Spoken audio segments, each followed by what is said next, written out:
Hey, how are y'all doing today? Glad to see you're back here to visit with my co-host Chris and myself, John Farquhar, here on the Trucking Risk and Insurance podcast, where we talk about everything trucking, trucking risk, and trucking insurance. And today, we're going to carry on with our series of the driver qualification file. You'll probably remember a couple episodes back where we started talking about what you need to have in that driver qualification file. Well, today, we're going to talk about references. And I'm here to have a good chat with the dog about references. References. Well, and the common errors that we see in references, Yes. and maybe a tip or two. Yep, exactly. Because, John, what's one of the biggest things that people in the safety department complain about?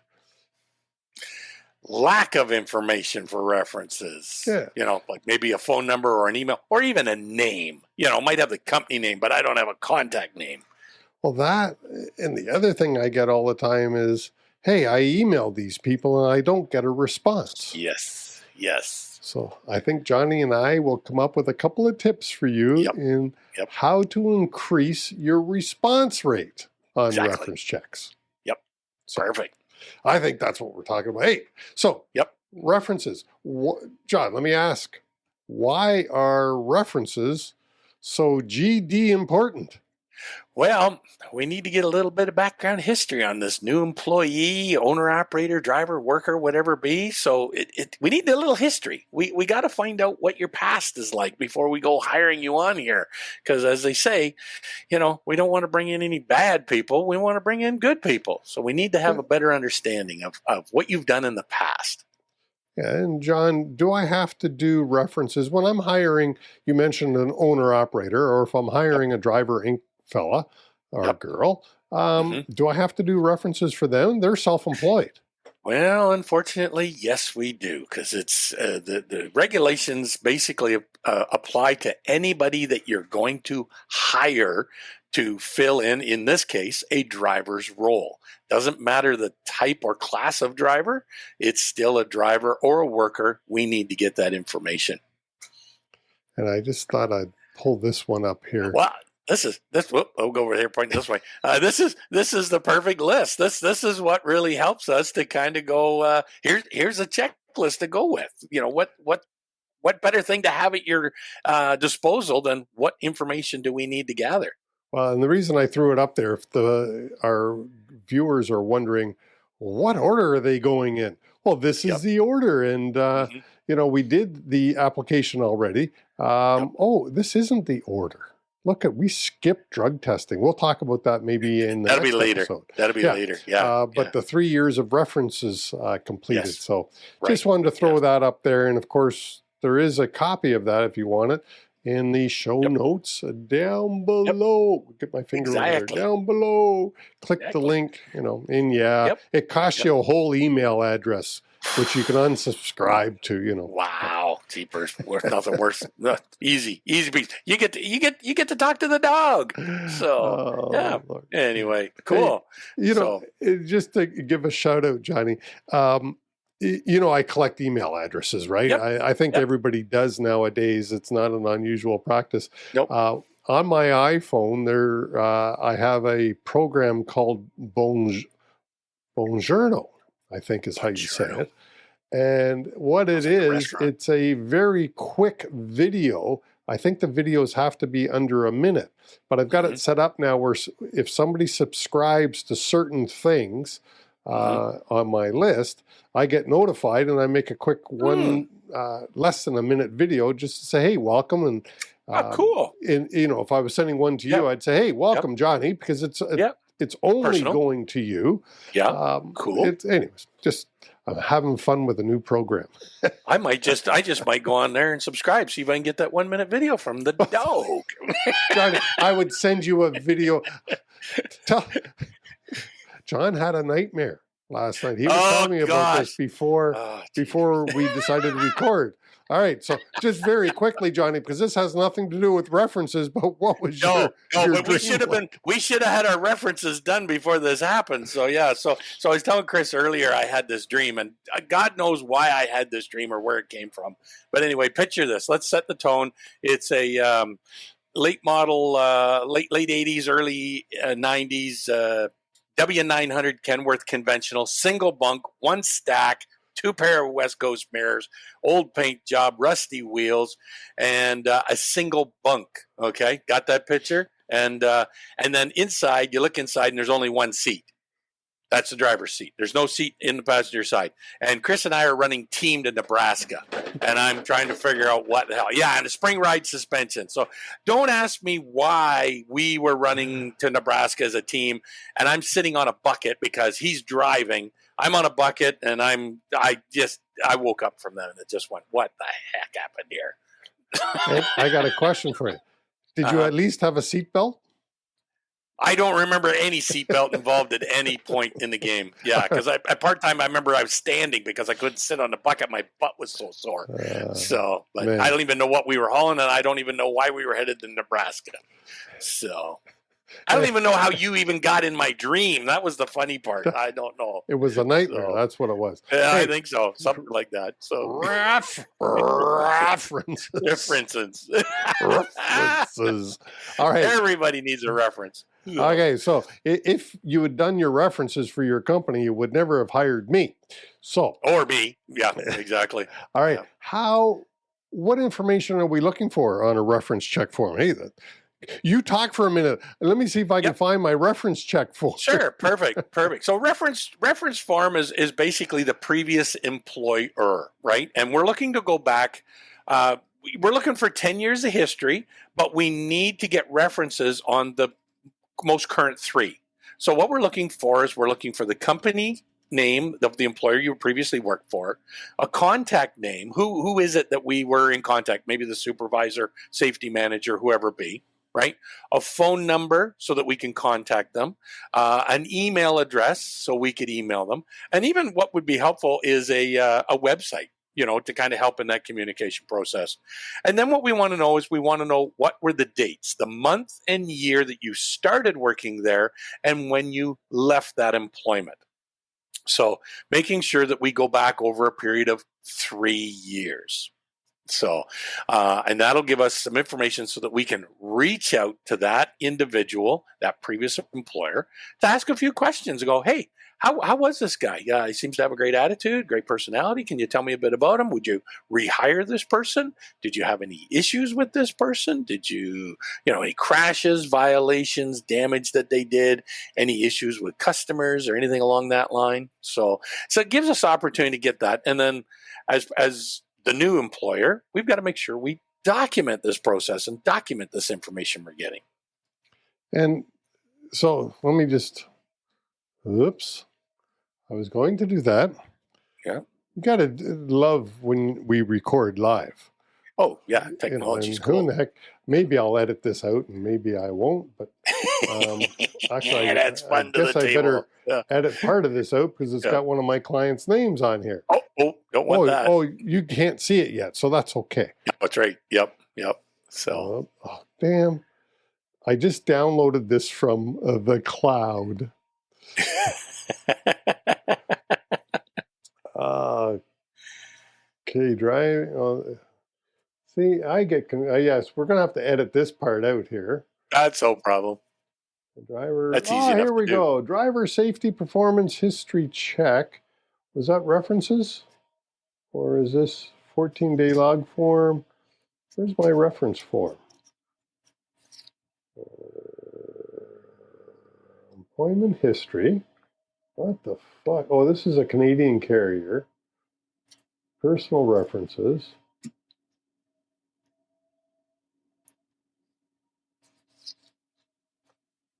Okay, yeah, this is it. Hey, fuck. Okay. Took me Cool. forever. You haven't had to play with it in a while. God damn. Okay, let me go to that. And then we can carry on as if we didn't do all this bullshit. Yeah, flip that up and we can carry on with it. There. Now, maybe I can make that a little bit larger. Yep. But there you go. There's where we're going to have collect the information for our driver references. Make that larger. Yeah.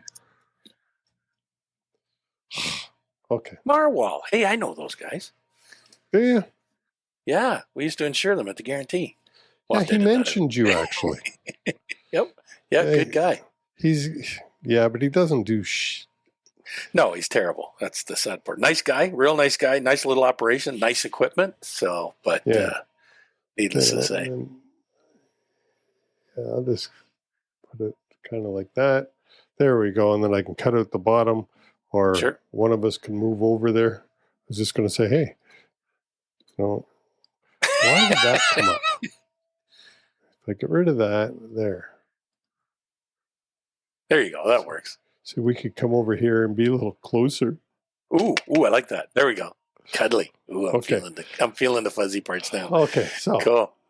Awesome. Let me go back to here, and we can say, "Hey, Johnny, let me show you a common form that many people use." Perfect. Right? And hey, there we go. Look at this. That way, something like that. I don't know. Yeah, it's up. Yep, it's up there. It's up there. That's right. Everybody else can see it. Yes. So yes, as long as they can see it. So this is a form that is commonly used to do the references. Pretty standard, generic little thing. However, one of my common errors that I see all the time is a lack of a driver's signature on this form. So, or the applicant's signature is what I should say. And of course, with privacy issues nowadays, that's a huge problem. Yes, it is. Because that driver, I was just going to say that driver's signature is consent, right? Yeah. And I mean, whether you're trying to get a reference or if you are giving a reference because somebody else has asked you for a reference, don't ever answer it if you don't have that driver's consent or that signature on there, please. That's right. That's right. And the other thing I'd like to mention at this point is this form. By the way, the U.S., the Federal Motor Carrier Safety Administration, says you have to keep a record of all references that you give. And many employers don't understand that. So you've got to actually write down what it is that you said about the person and record it and keep it on file. Yep. So, and one of the other problems that I see a lot is of motor carriers afraid to give references because they go, privacy. I can't disclose that because it's private. No, I'm sorry. That's not the case. You have privacy requirements under PAPITA, Canada law, but you have a consent form from that new potential employee that employer, her previous employer, is required to release that information. That's why they have that. So there is no privacy from you stopping of giving that information. It's very important you do. And if I'm not mistaken, the FMCSA also has a section in place that says if you're a U.S., if you have U.S. operating authority, you can be fined by the U.S. DOT for not releasing previous employment information. So, because you're not helping the motor carrier industry here by, not talking about the guy that was not good. Exactly. And John, I always tell my clients there's four things. Where's my camera? There. Right there. Yep. 4 things that you should say. Yep. And you can say them with absolute confidence. So the first one is length of employment or dates of employment. He started at this day and she quit on this day. That's the first thing. So employment dates. A function. This is really important. Were they a tractor trailer driver, straight truck driver, forklift driver? Like what function did they do? And then I also say to include all references to tickets and accidents.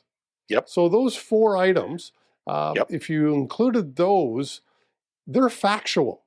And yes, exactly. It's my non-lawyer opinion that we can never get in trouble reporting facts.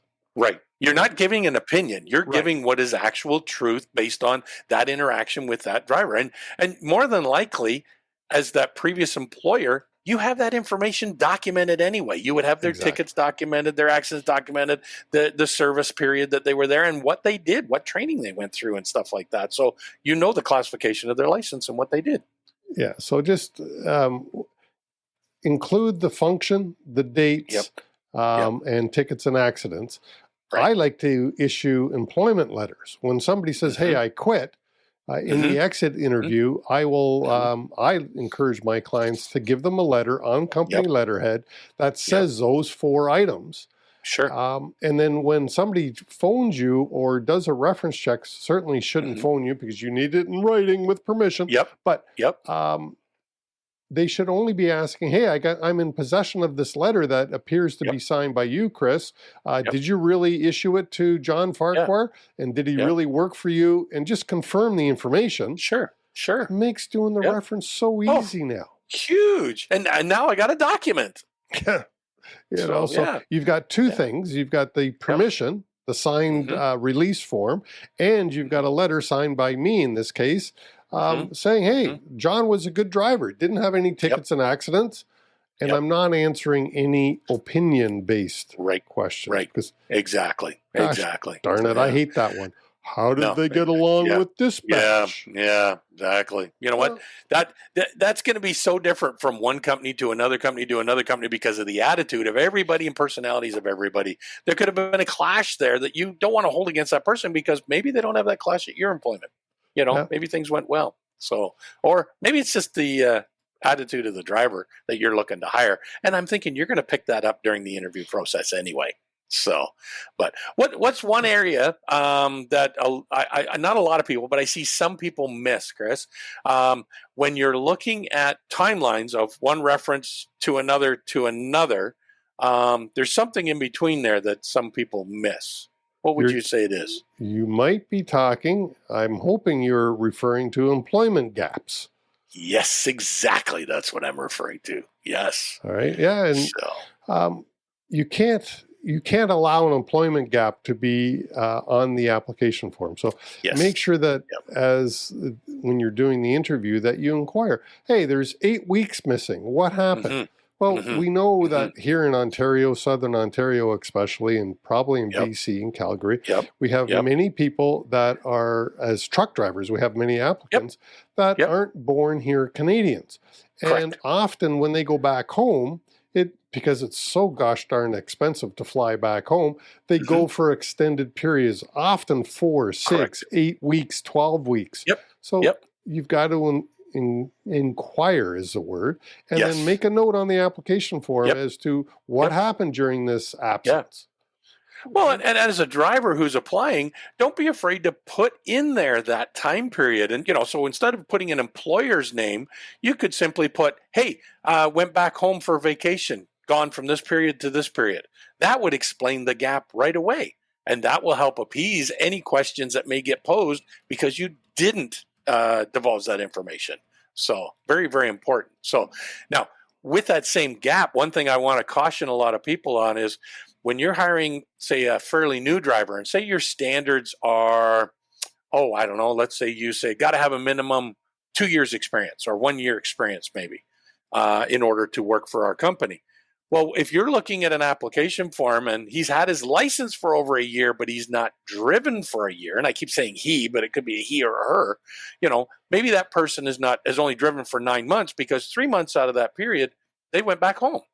Well, I'm sorry. That's not 12 months experience. That's not a year experience. And one of the downfalls that we see is we get a lot of drivers who will actually go back home during the winter months because it's better weather back home to see family, and they miss out on the winter driving. Hey, smart people, don't get me wrong, smart people. You don't want to drive in Canada in the winter. But that part is then they come back and they'll work for a company, and then maybe the next year they don't go home. So I could have been driving for 2-3 years, but I've never driven in a winter, and now this is my first winter. The motor carrier needs to be aware of this and should do some extra training with that driver, some mentoring, maybe some one-on-one in winter environment. Yeah, it's just huge because many drivers, I mean, frankly, do you like driving in winter? So, Oh, God, I hate it. and Hate it. and I don't like winter anymore. I Yeah. wish I could move out of this country during the winter time. And I love Canada, but Yeah. my Yeah. gosh. Yeah. So I don't blame anybody if they can escape and Right. go to a warmer climate for a period of time. But you're right, they've got to do the investigation. Yes. Yeah. I just want to bring up that a couple of points. Some of the things that I do to encourage responses on references. So first of all, is there a rule about how many times you have to inquire if you're not getting a response from a previous employer? Is there a rule anywhere that says how many times you actually have to inquire? Yes, there is not. No, there's no rule at all. I thought you were going to go, yeah, there was. I'm going to go, hey, Johnny, no, there ain't. No, But anyways, there's no rule on how many times. But yeah, I think the concept is, to put out a concerted effort to try and get that information. Yeah. But and documenting that process each time, whether it be if I send an email or a fax or if I tried to call, document each time that you tried. Print off the fax machine, the confirmation of the fax that was sent. Print off your email. What the heck is a fax machine? I don't have one anymore, but I used to have one years ago, and I'll tell you what, I don't know that I could even operate one today. I think it went by the wayside with the Model T. Sorry, and I'm just looking over here to see if I can find the section that actually says. Sorry, I'm looking at the FMCSA. Yep. The regulation. By the way, for our listeners and our viewers, this is Regulation 391.23.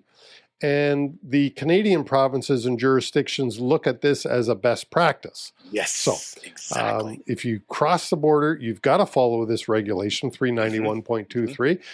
But if you aren't, the insurance industry, MTO, DOT, everybody else says, hey, this is a best practice to do this. Exactly. So there is no specific number of attempts that you have to do.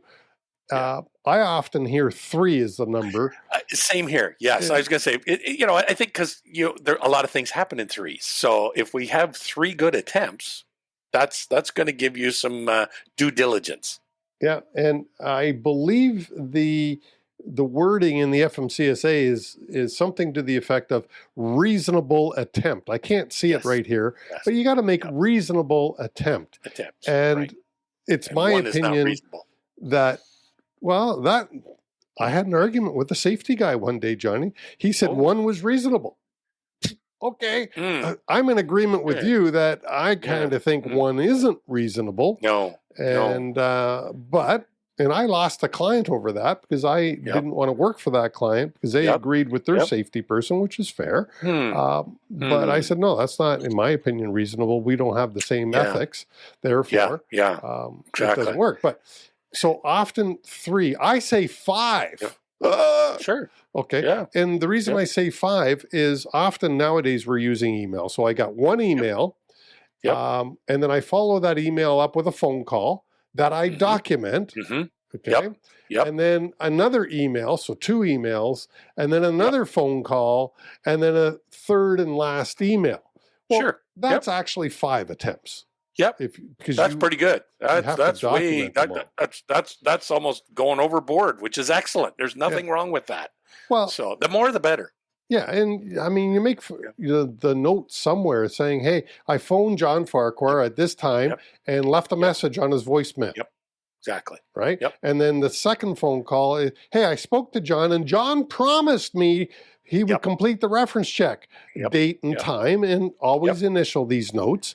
Exactly. So that in court you could verify them. But one other thing I wanted to throw out at you is how to increase response rates. All right. And show up on their door with a big stick. That would be one way. It does say in Regulation 391.23 that a carrier, a DOT carrier, so anybody with a DOT number, has to respond Correct. to these reference inquiries. Yep. And again, you can tell to our listeners and viewers that Johnny and I don't rehearse these things. John, No. do you know how many days a carrier has to respond? If I'm not mistaken, I think it's 30. Yes. Bing, bing, bing, bing, bing, Yeah, bing, bing. you actually have 30 days to respond, but Yep. Gosh darn it, that's way too long when you're trying to hire somebody. So Exactly, because that driver's not going to wait. He's going across the street in 30 minutes. yeah. So I mean, do try to get them, if you are answering a reference check, be quick. Help your fellows out. Yep. I mean, the driver's not working for you anyways. Get that piece of paper off your desk and respond. But go ahead. Here's a good time to implement the golden rule. Do unto others as you would have them do unto you. You're trying to hire a driver. You'd like those reference checks to come back as quick as possible. Do yourself a favor, just as you said, your industry buddies, and get the references back to them. Karma will come back and bite you in the butt. So. Well, one of the things I used to do when I was a recruiter, and Truck World just ended a few weeks ago, is when I was at an event like a Truck World, I would walk around and meet the other recruiters and introduce myself as a recruiter. And that way, that was one way to increase response rates, because now you're emailing a friend, quote. Exactly. That does that. But one thing I did want to say about increasing response rates, it does say in 391.23 that you've got to respond. So what I always do on the second email is I include a link to the section 391.23, and I say, hey, by the way, according to 391.23, I do expect a timely, is how I word it, timely response. And then on the third attempt, if I have to go to 3, then I highlight it and I put it in bold, and I actually cut and paste this section that says prospective employers should report failures of previous employers to respond to an investigation to the FMCSA and use the complaint procedures. And it goes on a little bit longer. Sure. But I cut and paste that onto the reference check to say, hey, if you don't do this, I follow the rules, and I'm going to have to report you to FMCSA. Yeah, and exactly. Does it get anything done? Oh, and by the way, I do report them. Excellent. Okay, so, and the reason I report them is not to be a pain in the ass, which it is, but can you imagine if that carrier had anything that would have changed my mind about hiring this driver? Yes. I didn't get it. This driver goes out and kills somebody now. And had I had that information, I would never have hired the driver. Well, I want to say that I followed the letter of the law, and the blame goes to the previous employer, not to me, because had they responded and followed the rules, I would never have hired this guy. Talk about neglect. Wow, that'll come up in court. I'm sure the judge would just love to have that previous carrier on the stand to kind of go, why did you not share that information, Mr. Motor Carrier? So, and, quite honestly, a lot of motor carriers would say, well, I knew he couldn't get a job.